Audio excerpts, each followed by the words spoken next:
గతంలో ఇక్కడ బోండోమ ఎమ్మెల్యే ఉండగా 450 కోట్ల రూపాయలు విజయవాడ నగరానికి డ్రైనేజీ నిర్మాణం కట్టమని చెప్పిస్తే వాటిని కమిషన్ కకృతితో దాన్ని సరిగ్గా కనీసం ఒక ప్లాన్ లేకుండా ఈ డ్రైన్స్ నిర్మించి కనీసం ఎక్కడ వాటర్ ఉందో ఎక్కడ ఇటెల్లాలో తెలియని పక్షంలో డ్రైన్లు నిర్మించారు. కానీ ఓన్లీ కమిషన్ కోసం కకృతులు పడి అటువంటి కకృతులు పడతారు కాబట్టి బోండోమాలు అంటూ ఇక్కడ అక్కర్లేదని చెప్పని ఇక్కడ ప్రజానకం కోరుకునేది. 450 కోట్లు సెంట్రల్ ప్రభుత్వం ఇచ్చినప్పుడు వాటిని ఒక ప్లానింగ్ ప్రకారం చక్కగా డ్రైన్లు నిర్మిస్తే కనుక ఒక సుందరమైన నగరంగా విజయవాడ నగరం రూపొందించుకునేది.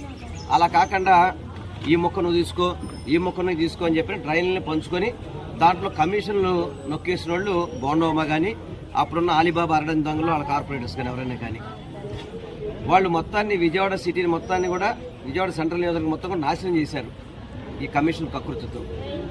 ఏదేమైనా